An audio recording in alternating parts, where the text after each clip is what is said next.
Halo, selamat bergabung kembali di channel Fokus SNMPTN, channel yang bahas seputar seleksi nasional masuk perguruan tinggi negeri.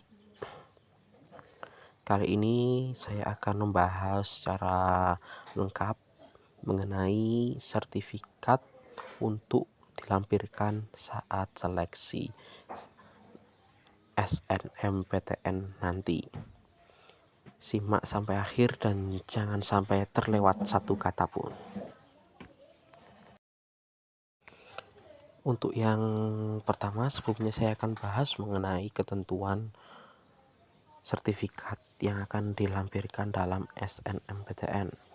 Pertama, sertifikat merupakan nilai tambah dalam SNMPTN, sehingga ada atau tidaknya sertifikat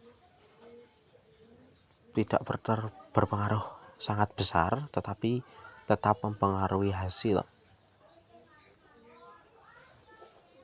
Dan sedangkan nilai utamanya yaitu nilai raport dan indeks sekolah. Kemudian untuk ketentuan kedua, jumlah maksimal sertifikat yang bisa dilampirkan dalam SNMPTN adalah 3 sertifikat. Kemudian untuk pemilihan tingkat sertifikat ada tingkat sekolah, kabupaten, provinsi, nasional, dan internasional. Kemudian selain ada pemilihan tingkat sertifikat, ada pemilihan bidang sertifikat, ada tingkat seni, organisasi, dan sebagainya. Setelah berbicara mengenai ketentuan, kita melanjutkan mengenai tips memilih sertifikat. Yang pertama yaitu untuk memilih sertifikat pada tingkat lomba yang paling tinggi, misal internasional atau nasional, sehingga memiliki nilai tambah yang lebih besar. Kemudian pilih sertifikat yang diselenggarakan oleh lembaga resmi, misalnya kementerian, dinas terkait, ataupun universitas-universitas tertentu. Kemudian hindari penggunaan sertifikat seperti peserta seminar, peserta lomba, dan sertifikat SMP yang pernah diraih, karena sertifikat dalam SNMPTN yang dapat dicantumkan hanya sertifikat yang diraih ketika masa SMA. Kemudian untuk bidang sertifikat lomba yang dapat dilampirkan, yang pertama yaitu olimpiade atau kompetisi sains. Salah satu sertifikat untuk SNMPTN yang terbilang cukup berbobot adalah sertifikat olimpiade nasional atau yang kita kenal sekarang dengan kompetisi sains nasional. Kompetisi sains nasional kemudian ini meliputi olimpiade sains, fisika, astronomi, matematika, dan yang lain. Dan jika kalian memiliki lebih dari 3, pilihlah sertifikat dalam tingkat yang lebih tinggi dan relevan dengan prodi yang kamu pilih. Selain diadakan Kemendikbud, olimpiade biasa juga diselenggarakan oleh lembaga-lembaga yang tidak resmi, tapi tentunya hal ini tidak terlalu berbobot dibandingkan sertifikat KSN atau OSN yang diselenggarakan oleh Kemendikbud. Kemudian bidang lomba selanjutnya adalah lomba olahraga. Sertifikat olimpiade olahraga siswa nasional juga bisa dilampirkan untuk SNMPTN jika OSN lebih mengacu pada prestasi akademik. O2SN adalah bukti prestasi di bidang non-akademik.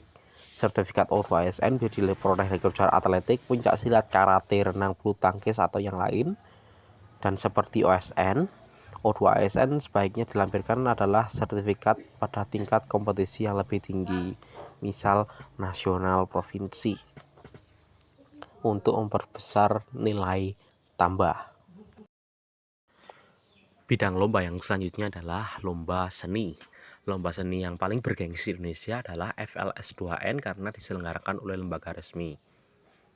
Selain itu, FLS 2N diselenggarakan secara bertingkat dari kabupaten hingga nasional, dan gunakan sertifikat dengan tingkat yang paling tinggi untuk SNMPTN. Selain FLS 2N, Masih banyak sekali lomba dalam bidang seni yang diselenggarakan oleh beberapa universitas atau organisasi tertentu.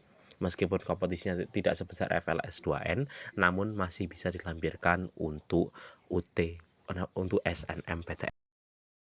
Kemudian bidang lomba yang selanjutnya adalah lomba debat. Lomba debat Kemendikbud ada dua, yaitu lomba debat bahasa Indonesia atau LDBI dan National School Debating Championship NSDC.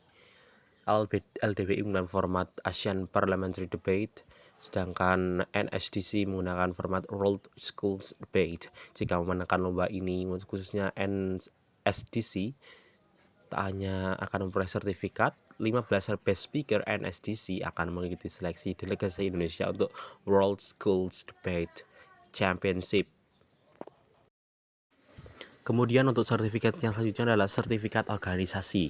Lampiran sertifikat SNMPTN tak hanya sertifikat prestasi akademik, selain sertifikat O2ASN, Anda juga dapat melampirkan sertifikat OSIS, MPK atau ekstrakurikuler tertentu di sekolah. Misalnya sobat jadi sekretaris MPK, wakil ketua OSIS, sertifikat yang menunjukkan status kepengurusan Anda di organisasi sekolah dapat digunakan sebagai sertifikat peserta untuk SNMPTN. Perlu digarisbawahi, sertifikat tersebut menunjukkan peran Anda sebagai pengurus, bukan sekedar anggota. Dan ketentuan ini juga berlaku untuk eskul seperti pramuka. Dan cukup sekian yang dapat saya sampaikan, dapat dipelajari dan dapat diaplikasikan dalam kehidupan sehari-hari.